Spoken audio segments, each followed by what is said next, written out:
Bien, el tema es indiscutiblemente que nosotros lo hemos invitado es para hablar en referencia a la seguridad ciudadana, ¿no? A la lucha contra la criminalidad. ¿Qué tenemos que hacer? Pero no me puedo sustraer. Las últimas encuestas, ayer publicó Datum International y también GFK, hoy lo consigna el diario La República y ayer lo hacía el propio Frecuencia Latina.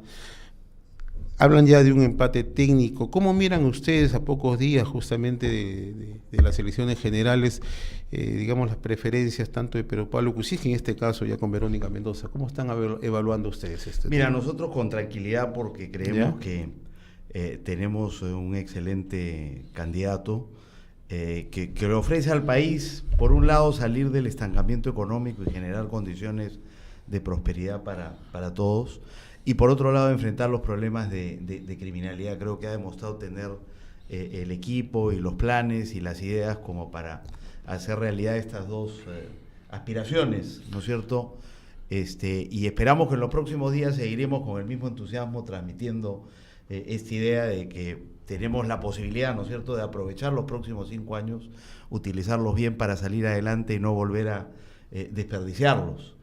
Creo que la ventaja que tenemos además es que estamos bien posicionados en un segundo lugar, por supuesto amenazado hoy día con la emergencia de Verónica Mendoza, pero creo que tenemos la ventaja de que en segunda vuelta estamos en mejores condiciones de derrotar a la señora Fujimori, y eso creo que es una ventaja porque hay un frente antifujimorista que es amplio y quien mejor lo puede representar en segunda vuelta es PPK. Creo que es una de las debilidades de Verónica, que no tiene, según las encuestas, ninguna posibilidad de vencer a la señora Fujimori en segunda vuelta, de manera que esperamos, ¿no es cierto?, que el gran frente antifujimorista se termine inclinando, ¿no es cierto?, por darle la posibilidad de entrar a la segunda vuelta a PPK. Antes de abordar el tema de seguridad ciudadana, también no me quiero sustraer a un tema que hoy es tocado por todos los medios de comunicación, ¿no? Un pronunciamiento de un alto representante de la Organización de Estados Americanos, donde señala que el proceso electoral es semidemocrático. En realidad, ¿cuál es la percepción que tiene usted como miembro de Peruanos por el Cambio? Además, una persona muy, digamos, analítica en el tema y muy preocupada justamente por la marcha democrática en el país. Me parece que es una apreciación sesgada que ya había adelantado Levinsky en sus columnas en La República. No la compartimos nosotros. Creemos que han habido serios problemas en el proceso electoral, pero que son, digamos, el resultado de una suma de una comedia, se podría decir, de equivocaciones, ¿no? Por un lado, el Congreso modificando las normas tardíamente, el presidente demorándose en promulgarlas, el jurado que no asume su responsabilidad para establecer cuáles son exactamente las reglas de juego, y bueno, con los resultados que conocemos, que yo creo que de alguna manera le resta un poquito de legitimidad al proceso, pero de ahí a creer que acá hay una mano negra digitando todo para favorecer a alguien, creo que hay un abismo.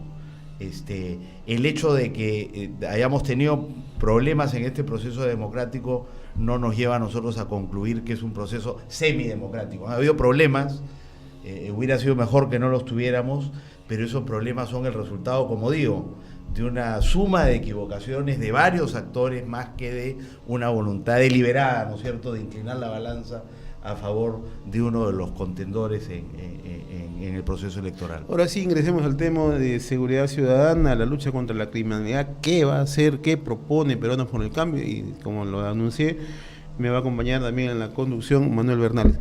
¿Qué es lo que propone exactamente Pedro Pablo Kuczynski? Nosotros recordamos claramente cuando presentó a su equipo técnico formado por usted y por personalidades que de una u otra manera han trabajado muy directamente esta problemática.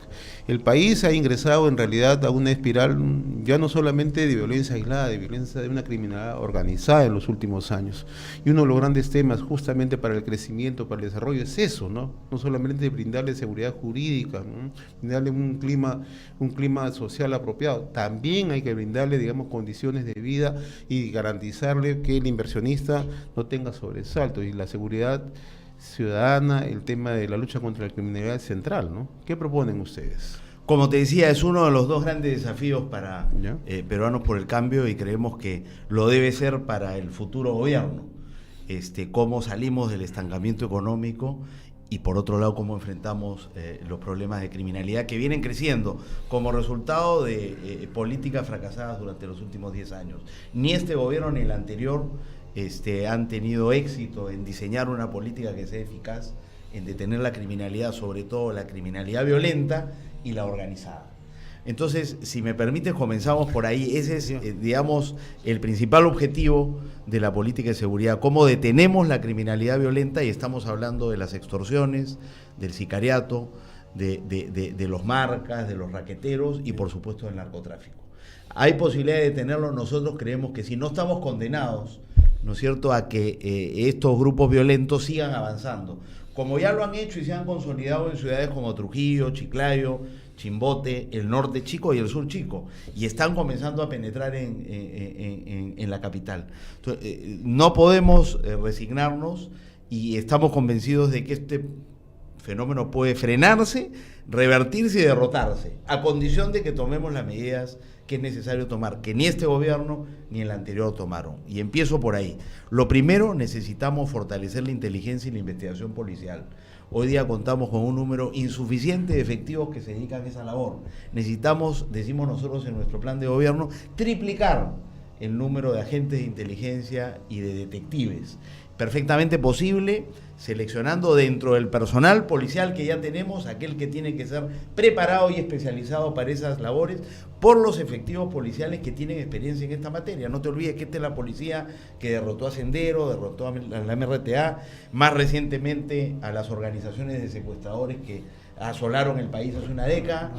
Estamos en condiciones de volver a, ¿no es cierto?, derrotar la extorsión y el crimen violento, a condición de que fortalezcamos esta capacidad, ¿no es cierto?, de la policía, que tiene que trabajar de la mano, por supuesto, con las fiscalías especializadas. Y en segundo lugar, darle a esta robustecida, digamos, inteligencia e investigación criminal, herramientas que hoy no tiene. Sistema de escuchas legales. Estamos combatiendo las extorsiones y el sicariato sin tener la capacidad de interceptar las llamadas telefónicas de los integrantes de estas organizaciones. Tenemos unos equipos que están en manos de la DINI que no se utilizan para eso. La primera medida del gobierno de PPK sería transferir esos equipos de manos de la DINI a la Policía Nacional para que la DIRINCRI tenga esta herramienta fundamental. Y necesitamos además descentralizar el sistema de escuchas telefónicas para tener capacidad de escuchar desde Iquitos, desde Trujillo, desde Ayacucho, y no solo desde Lima como hacemos ahora. Eso es número uno. Es decir, darle una herramienta fundamental que todas las policías del mundo tienen para enfrentar formas de criminalidad violenta y compleja como las que me he referido. Segundo, necesitamos un sistema que funcione de protección de víctimas, testigos y colaboradores eficaces. Como tú estás viendo en Brasil, se está desmoronando esta maraña de corrupción, porque tú agarras a una persona, ¿no es cierto?, tienes la evidencia y bueno, la persona le dice, bueno, te das 35 años preso, salvo que tú me digas quién más integrada a la organización criminal. Hoy el Ministerio Público aplica este sistema, a través incluso permite, pero aún es insuficiente. Tenemos la figura, ¿ya?, ¿no es cierto? Tenemos la figura, pero lo que no tenemos es el sistema para brindar adecuada protección a quienes se acogen a esa figura. La ley ha creado el sistema, pero hay que ponerle los recursos para que funcione adecuadamente. O sea, no es tan difícil lo que tenemos que hacer, pero ha habido un descuido de no montar ese aparato. En tercer lugar, necesitamos buenos equipos de criminalística. Oye, si tú vas a la policía no puedes creer con los equipos que tenemos hoy día. Están todos centralizados en Lima, están muy atrasados. No hay una capacidad forense en el interior del país. Tú tienes que tener un sistema criminalístico descentralizado a nivel nacional. Los recursos para ello no son desmedidos. Ha habido simplemente una falta de visión y un desinterés y una irresponsabilidad, diría yo. Entonces, equipos de criminalística de primer nivel y descentralizados. Por ponerte un ejemplo para simplificar las cosas, si tú incautas drogas en el Putumayo o en Puno, tú tienes que traerlos a Lima, ¿no es cierto? Tiene que venir un policía con su bolsita con la droga, traerlos a Lima para pesarlas en el único equipo que hace pesaje de drogas en el Perú, que está en la avenida Lamburú. Entonces, oye, esto es de novela. ¿no es cierto? ¿Por qué tanta negligencia?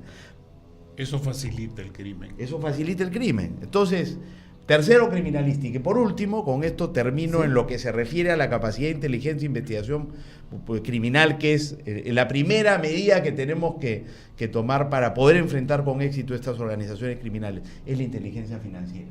Nosotros tenemos una unidad de inteligencia financiera que funciona bastante bien, pero con atribuciones muy limitadas. Los organismos internacionales que ven este tema y la propia UIF vienen recomendando hace años que se les dé la facultad de levantar el secreto bancario y tributario de las personas investigadas administrativamente por la UIF.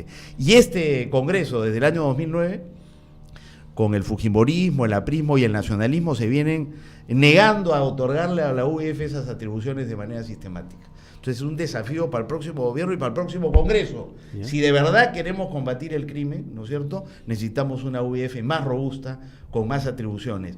Eso, digamos, tiene mucho mayores ventajas en la lucha contra el crimen que este discurso retórico, por ejemplo, de sacar a los militares. Ahí es donde se mide la verdadera voluntad de las fuerzas políticas de enfrentar este fenómeno, no jugar para la galería y hablar bonito y utilizar un lenguaje incluso extremista en algunos casos, ¿no es cierto?, en la lucha contra el crimen, sino adoptar las medidas que se requieren. En este caso es fortalecer a la UIF. ¿Para qué? Para frenar el fenómeno del lavado de activos y golpear al crimen organizado, que es donde más le duele, que es en el proceso de transformar los recursos obtenidos ilícitamente en recursos lícitos. Gino, muy buenos días, me da mucho gusto de saludarte. Encantado. Y también pedirte que le des un cordial saludo a Martín Vizcarra, con quien hemos trabajado antes. Él promovió la mesa de Queyavico siendo presidente regional, luego se instituyó trabajando en Energía y Minas esta mesa, que se me encargó la presidencia, y siendo yo presidente de la mesa, el secretario y otros funcionarios de la Defensoría del Pueblo, de todos los sectores, pues concluimos lo que hasta hoy es el único acuerdo paradigmático, importante, en materia de consenso entre 3 niveles de gobierno y la organización popular para unas inversiones, que infelizmente por algunas modificaciones que se trataron de hacer después coincidió con la baja de precios, y entonces este asunto no está caminando suficientemente. Yo no puedo sustraerme a partir de este saludo cordial de hacerte 2 preguntas. La primera, ¿cuál es la decisión que ustedes van a tomar en caso de ser elegido presidente Kuczynski respecto del método de violencia? No estoy hablando de criminalización de la protesta social, por si acaso, son 2 cosas muy distintas. Una cosa es convertir una protesta social que se da en el cauce de la ley en un delito o en una falta grave, y otra cosa es ser pasivo frente a la violación y a hechos como los que han ocurrido en Tayacaja, que no son aislados, han ocurrido en todas aquellas cosas que se han convertido en una especie de mitos pseudoizquierdistas: Moqueguazo, Baguazo, Tomaso, Río Blanco, etcétera, y en todos esos casos hay un ejercicio ilegítimo de la violencia que tiene que ver con responsabilidades de interior a las cuales te has referido. Que Tía María, ¿no es cierto? Tía María, todo, por supuesto, así es. Y entonces, mi pregunta es concretamente, ¿qué van a hacer frente a eso? Eso no es delito en el sentido que se estaba hablando anteriormente, pero es el uso metódico de la violencia que destruye el orden interno, el orden público y el Estado de Derecho.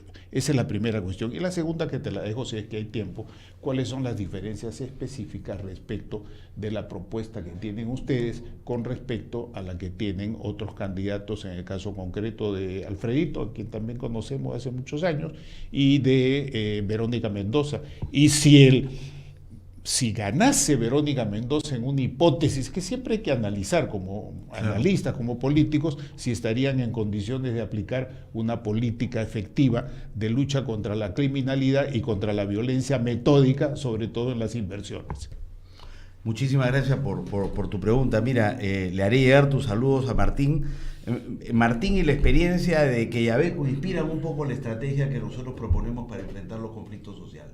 Eso lo trabajamos con mucha fuerza también desde Energía y Minas, con la Oficina de Gestión Social, la asesoría del ministro Merino en esa época, que fue un asunto importante. Te lo puntualizo por si acaso. Claro. Continúa, por favor. Mira, Tú eres el y ahí entrevistado. entonces el planteamiento es un sistema para la prevención y gestión pacífica de los conflictos sociales. Hay que, digamos, darle una institucionalidad a esto. ¿Ya? Y ahí tenemos un planteamiento bien detallado. No voy a entrar en eso, pero tenemos que avanzar en la institucionalidad. Y segundo, una estrategia que consiste en acompañar, digamos, las grandes inversiones y los grandes proyectos de infraestructura que puedan crear, ¿no es cierto?, y tener un impacto en las comunidades donde estos se asientan, ¿no es cierto?, acompañarlos con presencia del Estado en el terreno desde el primer momento. ¿Ok?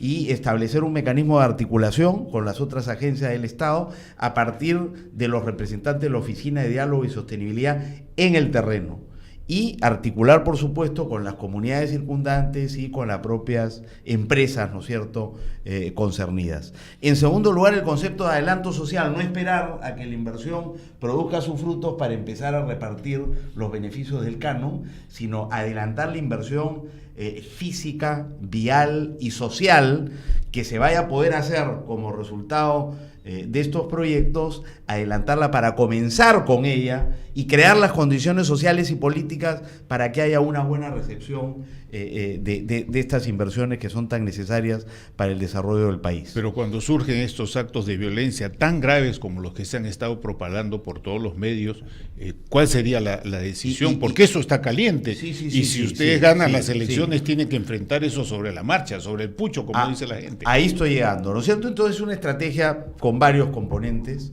Y el último componente, no por ser último o menos importante, es el que tiene que ver con tu preocupación, que es la violencia alrededor de los conflictos sociales. En más de 17 departamentos. Nosotros somos muy firmes ahí en señalar que tenemos que fortalecer la Procuraduría de Orden Público, que fue creada cuando yo fui ministro del Interior, precisamente para recoger las evidencias de los hechos de violencia alrededor de las protestas sociales y poder llevarlos ante la justicia. Porque si tú no castigas a los violentos, ¿no es cierto?, la impunidad invita a más violencia. ¿Qué es lo que estamos viendo en el país? Cada nuevo conflicto social hay hechos de violencia más graves. ¿Por qué? Porque no pasa nada frente a esos hechos de violencia. Entonces, es la única forma de decir, mira, diálogo sí, más presencia del Estado sí, compromiso social de las empresas, ¿no es cierto?, etcétera, etcétera. Adelanto social, pero eso sí, quien sale del marco de la ley y recurre a la violencia para expresar sus demandas sociales será firmemente castigado. Y por eso esta idea de que una procuraduría sea el órgano que recoja las evidencias de los hechos de violencia y los ponga en manos de la justicia y le haga seguimiento para exigir, ¿no es cierto?, que la justicia cumpla con castigar los hechos de violencia. En eso nosotros somos muy firmes.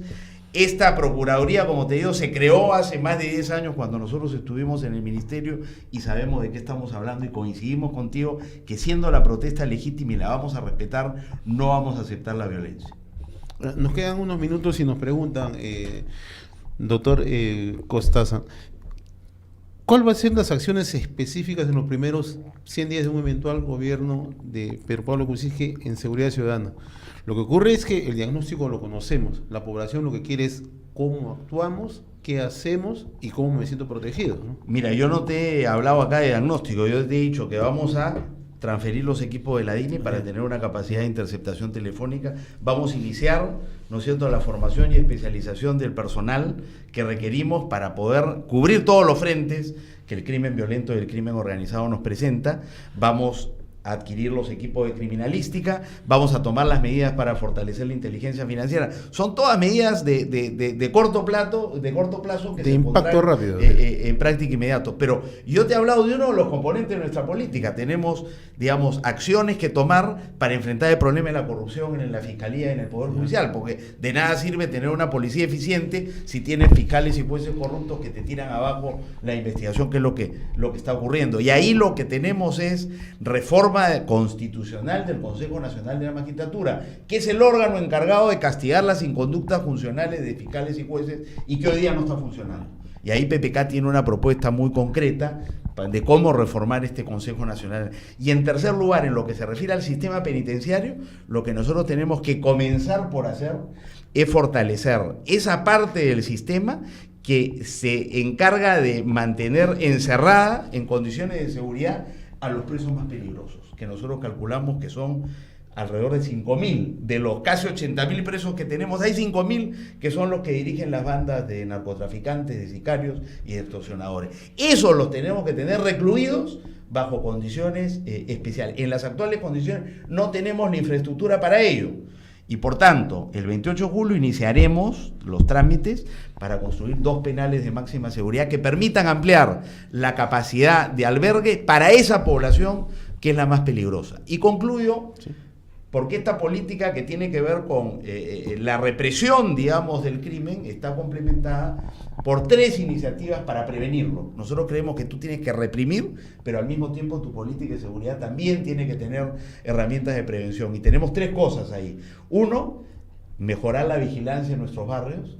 60%, más del 60% de nuestros barrios no tienen ninguna vigilancia, ni policial ni del serenazgo. Y esa es la razón por la cual la delincuencia callejera, ya no la criminalidad organizada y el crimen violento, sino la delincuencia callejera, que golpea tanto a la ciudadanía, está tan extendida. Tenemos la delincuencia callejera más alta del continente. ¿Por qué? Porque nuestros barrios están desguarnecidos. El desafío es cómo sacar a la policía a las calles para darle a esos barrios la vigilancia adecuada. Nosotros creemos que la policía tiene los efectivos. Hay que sumar, esfuerzos con los serenazgos que ya existen y con la ciudadanía, que es quien mejor conoce qué cosa ocurre en los barrios. Ese es un desafío de prevención que complementaremos con la política social para atender sobre todo a los jóvenes en pandilla y en riesgo de iniciar una carrera criminal que hoy día no son atendidos por la política pública. Bien, doctor Gino Costa, sumamente agradecidos esta mañana por habernos acompañado en este primer bloque de Enlace Regional. La campaña todavía prosigue, esperamos a lo mejor en un próximo momento seguir conversando justamente sobre un tema vital como es la seguridad ciudadana, y le deseamos los mejores éxitos. Muchísimas gracias. Queda pendiente toda la respuesta a la segunda pregunta de Manuel para la próxima. Y un par sí. Y un par, bueno, contéstala, porque Sí, el otro tema que ya se nos queda por fuera es la dimensión económica de la ilegalidad en la minería, que está relacionada a otras cosas, la minería ilegal, la minería al oro y otras formas de extracción. Pero me agradecería, sería muy importante, te agradecería enormemente saber, ¿el equipo de Verónica está en condiciones de aplicar una política parecida, sí o no, y por qué? Mira, yo creo que la ciudadanía tiene que comparar equipos. Nosotros tenemos a Fernando Rospigliosi, tenemos al general Hernani, que los dos han sido ministros del Interior con experiencia y sin arrugas. Tenemos al general Gustavo Carrión, que ha sido 2 veces presidente del INPE y director general de la policía, y quien habla, y otras personas. Entonces es un equipo solvente. Yo no veo en los otros grupos, menos en el fujimorismo, ¿no es cierto?, que aparece como la fuerza política que va a resolver este problema. Pero si tú ves quiénes son los que integran el equipo de seguridad, tienes al abogado Villanueva Ruestra, que fue el principal operador montesinista en las Fuerzas Armadas, tienes a Miyashiro, que acaba de declarar que el golpe del 5 de abril fue plenamente justificado y que la sentencia contra Fujimori no tiene sustento jurídico. Pero Verónica dice que ella tiene los equipos sociales, las ONGs y toda la gente no que lo está veo porque ahí donde están las Verónica inversiones. Solo tiene a Ricardo Soberón, con quien hemos estado discutiendo, pero Ricardo es un especialista en drogas y con una visión además muy particular. Recuerda que él, como presidente de Vía, se opuso a la política de erradicación. Sí, nos conocemos hace muchos años. La erradicación es un componente central de la lucha, no único, pero central de la lucha contra las drogas. Tú no te puedes oponer, digamos, no puedes enfrentar las drogas si tienes una política de oposición a la erradicación. Sobre todo ahora que está creciendo no solamente la coca para la cocaína, sino también el látex que sale de los que antes producían los turcos. Y lo otro que hacemos, y en el caso de Alfredo, pues ni qué decir, es un plan de gobierno de 34 páginas y unos cuantos parrafitos con generalidades sobre qué hacer en seguridad, y no hay equipo. Entonces yo creo que los ciudadanos tienen que ver eso, qué cosa dicen, cuáles son las propuestas, qué dicen los planes, cuáles son los equipos y cuál es la trayectoria también de los personajes.